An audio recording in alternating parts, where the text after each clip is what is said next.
Everybody, we are here with Michael Perry. He is the production designer on the new Texas Chainsaw Massacre that's coming to Netflix on Friday, February 18th.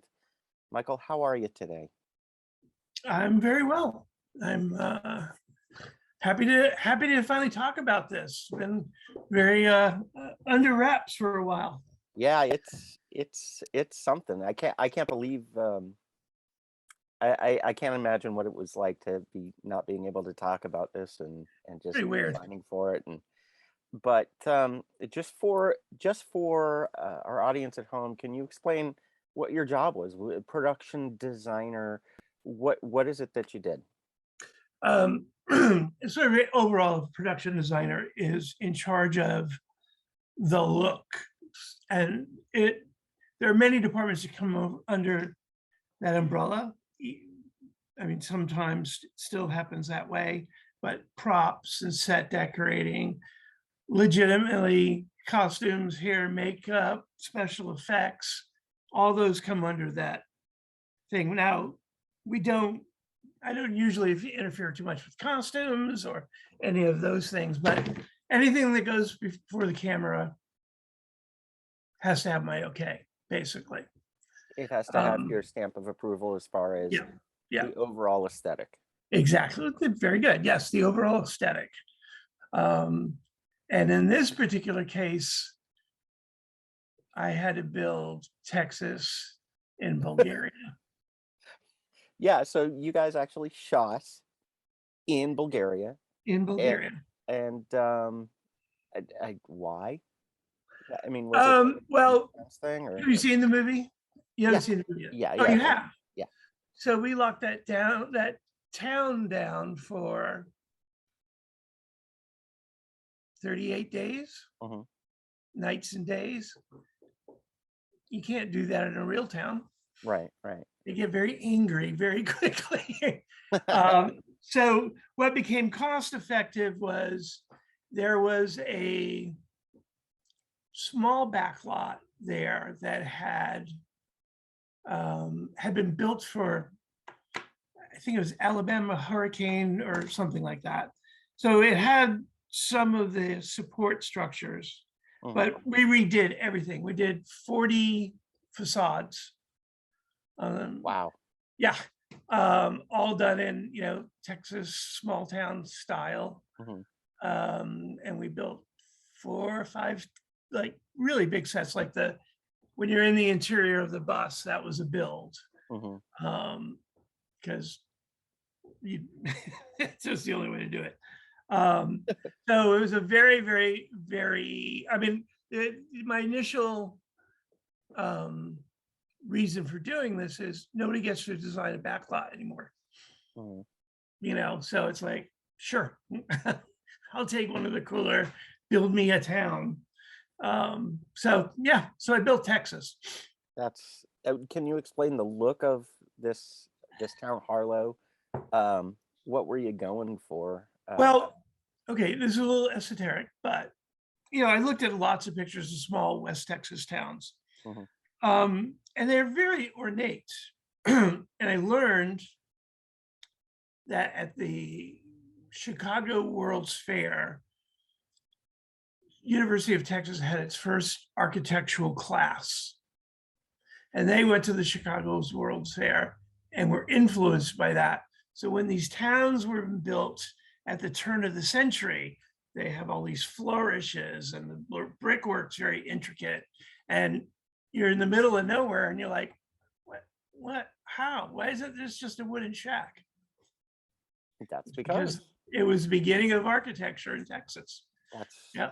that's wild. So So yeah, so I looked at some buildings. We never copied anything specific, but just the kind of, there's just a lot of brickwork and fez work and different color bricks were used. So it was very cool. It was just to be able to go, yeah, this is what I want. The guys in Bulgaria were the best craftsmen I ever worked with. wow, We would never have been able to get that done in Hollywood. It just that's amazing. they were just fantastic. And they, like all those brick buildings, they carved all of that out of white foam and then plastered it and then painted everything. That is, it was impressive. I was like, I wonder how much of this they had to build, so All of it. oh, every last bit of it. Right down to the cowboy statue in the center of town. Exactly. So just to give our viewers a kind of a, I don't know, frame of reference. I mean, and this is not like a spoiler or a secret. Leatherface lives in this town, Yep. and these people come. They come in to check out the town for possible investment, and then of course they run afoul of the chainsaw. And was Harlow ever a happy place? I mean, or was it? I would think that Harlow is like a lot of towns in America that probably had its heyday in the 40s. It was probably money was starting to come in. They built the town, they, upgraded the town. And then around the 40s and 50s, you start to see things, people leaving the farms, young people going, yeah, it's not what I'm looking for. So, I mean, it was, it would have been a definite downward spiral. And that's kind of, and there'll be times that they try to, there'll be an infusion of government money. So there's one modern building in the back. That's the Farm Bureau and the IRS, that's sort of a 70s looking building.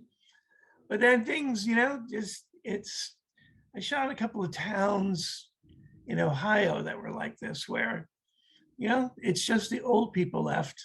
And when they're gone, it's just, knock it down. Mm. So these guys come in.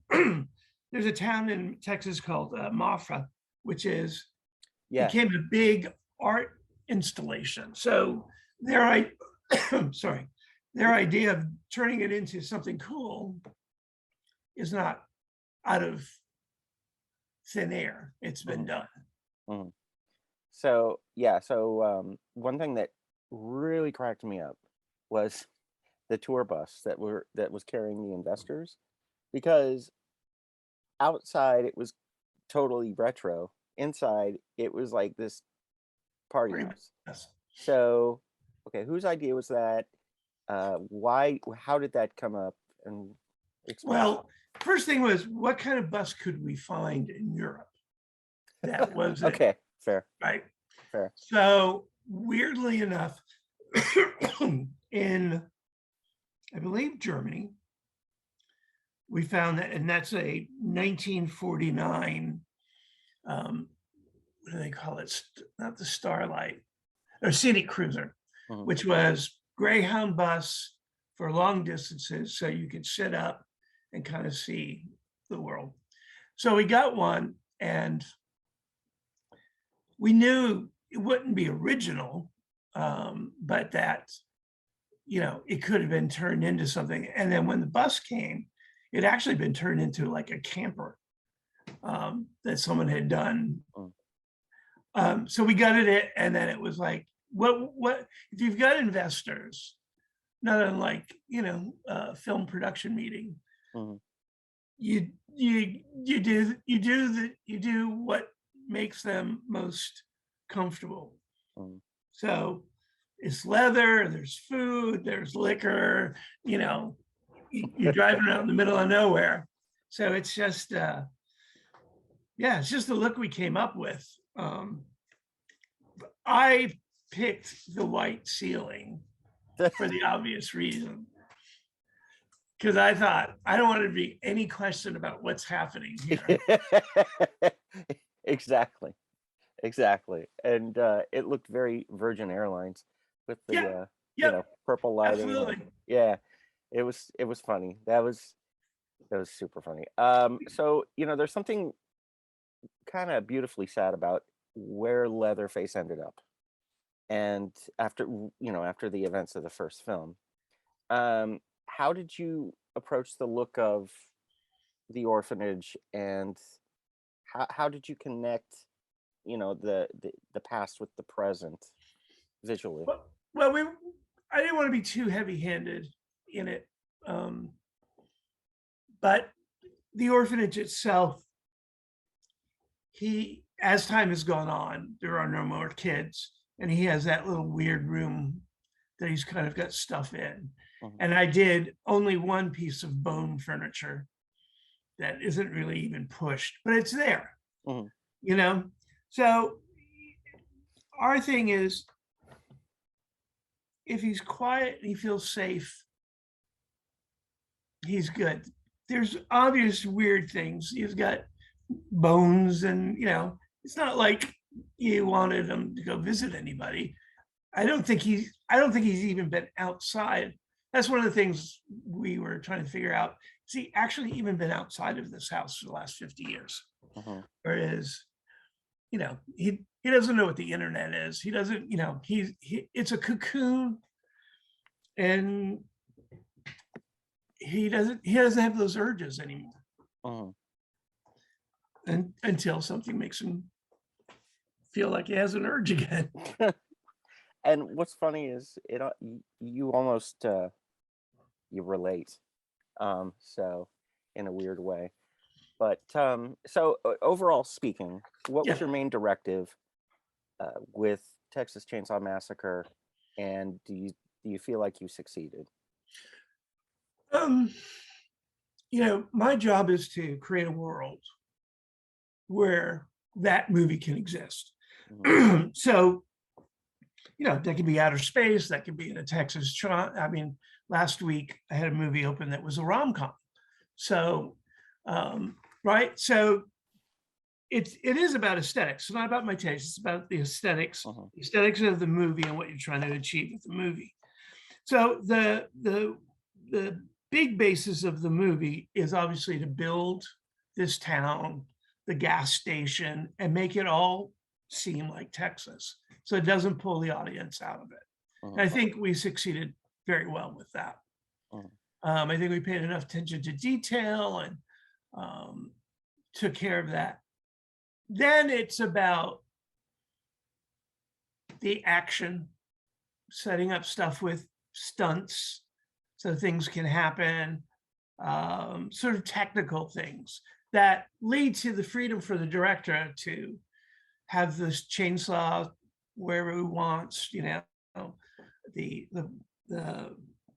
because there's always these moments in filmmaking where you've plotted everything down to the last finger move, and then something happens or the actor does something different and you get a little bit of magic, something that was unexpected. Mhm. We had quite a few of those, and it's sometimes it came from us just all being so tired.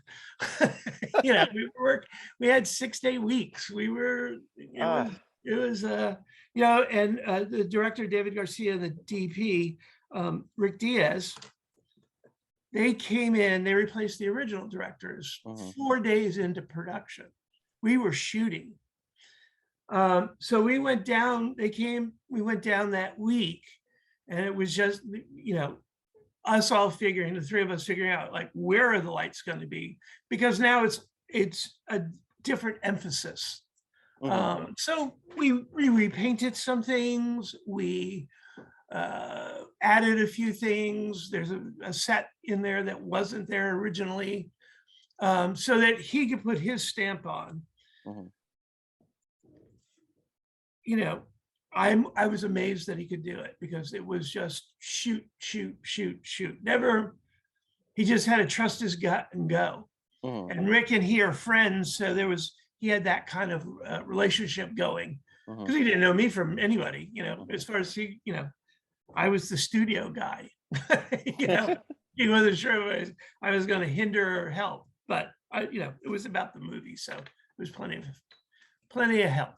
Well, it definitely looked good, and the sunflowers were, I guess, a happy accident, right?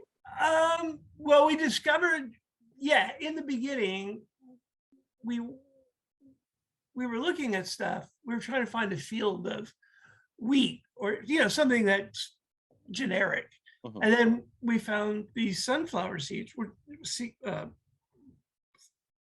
farmed. Basically, they're Mhm. huge. They go for miles and miles, and it just happened that in Texas, there's an area that actually does that as well. So, you know, if it's there and you can use it, do it. Yeah, and they were all. It looks otherworldly because they're all dead and they're all hanging there. Yeah, we waited till they were dead. They were beautiful. I have some beautiful pictures of those fields where they're all big and shiny, and they were like, "What do they look like when they're dead?" And we found out, and that's what, yeah, that's where we used Well, it. that was completely the right choice because it's wonderful. And yeah, so I mean that's really all I got. But I gotta tell you, I was impressed. I was impressed with it. And I had a good time.